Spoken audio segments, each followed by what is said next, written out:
Hello everyone, how are you? I hope you are fine. कैसे हो आप लोग? आई होप कि आप लोग अच्छे होंगे। आज हम लोग इसी के सीरीज़ को, नंबर सिस्टम के सीरीज़ को कंटिन्यू करने जा रहे हैं। And our final and last exercise इसके बाद होने वाला है। एंड हमारा टॉपिक होने वाला है लॉज ऑफ एक्सपोनेंट। ठीक है, एक्सपोनेंट का क्या लॉज है।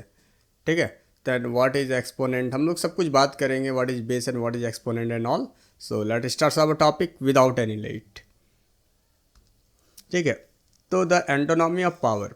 पावर क्या है? पहली बात आप समझिए, एक्सपोनेंट लिखते ही क्यों हैं हम लोग। मान के चलो, यदि आपको 2 को 5 बार मल्टीप्लाई करना है, ठीक है, तो आपने क्या करना है, ये कितना हो जाएगा 32। ठीक है, तो जब आप इसको इतना लंबा नहीं लिख के आप इसको क्या करते हैं, 2⁵ लिखते हैं। क्योंकि कितनी बार 2 सेम नंबर कितनी बार मल्टीप्लाई हो रहा है ये बताइए, 1 2 3 4 5। तो सिंपली हम लोग क्या लिख देते हैं यहाँ पे, पावर। तो इसी जो ये नंबर है इसको हम लोग इस तरह एक्सपोनेंट में लिखते हैं। एंड एक्सपोनेंट का 2 पार्ट होता है। एक होता है जो नीचे होता है, इसको बोलते हैं हम लोग बेस, और ये जो होता है इसको हम लोग बोलते हैं एक्सपोनेंट। यदि मैं लिखता हूँ x⁴n, and what is x? X is a base, and what is n? N is the exponent और पावर। ठीक है यहाँ तक।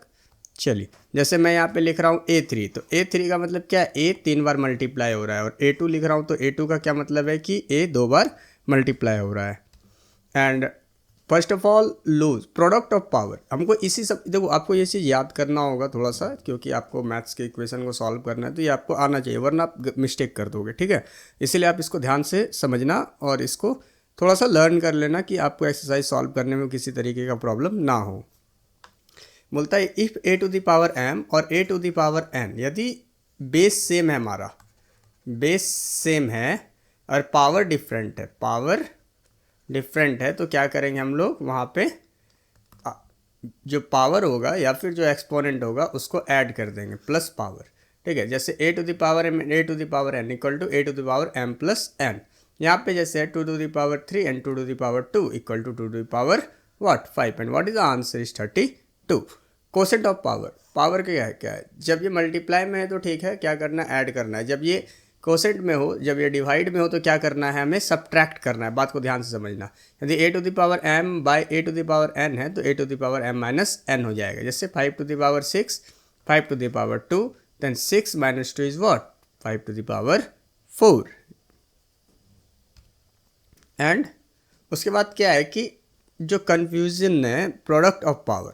और जब पावर को प्रोडक्ट करना हो तो क्या करेंगे, a⁴m है, a⁴n है, तो a⁴ क्या हो जाएगा, सिंपली m प्लस n हो जाएगा, जो अभी मैंने बताया। और पावर ऑफ पावर, यदि पावर के ऊपर ही पावर है तो क्या करेंगे, बस पावर को मल्टीप्लाई कर देंगे। जैसे a⁴m under bracket a⁴n equal to a⁴m into n। यदि 3 है एंड उसके ऊपर भी पावर 2 है तो दैट मीन ये दोनों को मल्टीप्लाई कर देंगे, जिससे क्या हो जाएगा, हमारा पावर 6 हो जाएगा। ठीक है, और इसे जब आप सॉल्व करेंगे तो 64 आएगा। उसके बाद द डिस्ट्रीब्यूटर, जैसे कि अब मान के चलो a ब्रैकेट में a b है एंड m है, तो क्या है कि a पर भी m पावर है और b भी क्या है, आपके पास m है। ठीक है यहाँ तक। जैसे आपको मैं ऐसे, ये रॉन्ग है। जैसे a⁴m है तो a⁴m इंटू a⁴n। ठीक है, यहाँ तक समझ में आ गया। और यदि a बाई b⁴m है तो क्या करेंगे हम लोग, a⁴m बाई b⁴n भी करेंगे। उसके बाद ध्यान से समझना है, छठा लो क्या है, सिक्स्थ लो क्या है। a⁴ यदि 0 है तो वहाँ पे क्या आ जाएगा, 1 आ जाएगा। ठीक है, यदि हम लिख दें 1000⁴0 तो आंसर क्या आ जाएगा, सिंपली 1। यदि पावर 0 है तो आंसर क्या आना है, 1 आना है। ध्यान रखिएगा इस चीज़ का। उसके बाद यदि a⁻n है, यदि पावर इन्वर्स में है, यदि माइनस में है, तो क्या करना होगा, आपको जो बेस है उसको डेनोमिनेटर में लिखना होगा a⁻n, क्योंकि पहले आपको इन्वर्स हटाना होगा। पावर को यदि आप पहले मतलब हटाते हैं या फिर इसको सिंपलेस्ट फॉर्म में करते हैं तो क्या करना पड़ेगा, आपको जो बेस है और जो पावर है उसको डेनोमिनेटर में लिखना होगा। जैसे मैं लिख दूँ 2 टू द पावर -2, तो इसको सॉल्व करने के लिए क्या करना पड़ेगा आपको, 1/2 टू द पावर 2। बात समझ में आ गई यहाँ तक।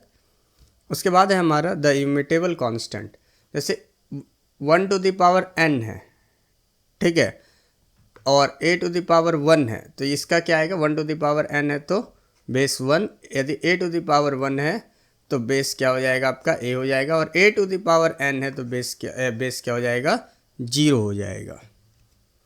उसके बाद पावर ऑफ पावर, ये मैंने आपको बताया है, जैसे कि a to the power m है, a to the power m into n है, तो ये क्या हो जाएगा, a to the power m into n, ठीक है। तो इसको हम लोग ऐसे भी यहाँ पे लिखा हुआ है कि a to the power m into a to the power n equal to a to the power m plus n। यदि डिवाइड में है a to the power m by a to the power n equal to a to the power m minus n, simple है।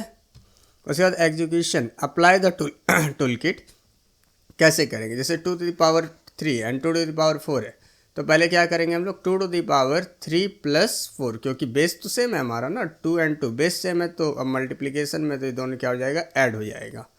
अब यहाँ पे क्या है, अब बेस जो है 3 है बट पावर आपके पास 2 है, तो बस सिंपली क्या करेंगे, हम दोनों को मल्टीप्लाई कर देंगे, तो हमारे पास क्या आ जाएगा, 3 to the power 6। And challenge, आपको ये सब क्वेश्चन सॉल्व करना है, ठीक है। एंड द ब्लूप्रिंट, ये मैंने आपको कुछ रेफरेंस दिया है कि आप इसको ऐसे लर्न कर सकते हो, बेटर है कि आप इसको लर्न कर लो, ठीक है। Next step, building muscles memory, that mean phase revise, आप पूरे फार्मूला को रिवाइज कर लो, ठीक है। उसके बाद कुछ 10 क्वेश्चंस जो है आप प्रैक्टिस करो, एंड उसके बाद फिर प्रीवियस ईयर ये सब क्वेश्चन प्रैक्टिस करो। आपका जो मैथ्स है, मैथ्स में जो भी क्वेश्चन आएगा आप इजीली तरीके से उसे सॉल्व कर सकते हो, ठीक है, और अच्छे मार्क्स लेके आ सकते हो अपने एग्ज़ाम में, ठीक है। तो thanks for watching for today's session, and today's session is what, exponent, ठीक है। तो हम लोग कल जो है नेक्स्ट क्लास में इसका एक्सरसाइज करने वाले हैं।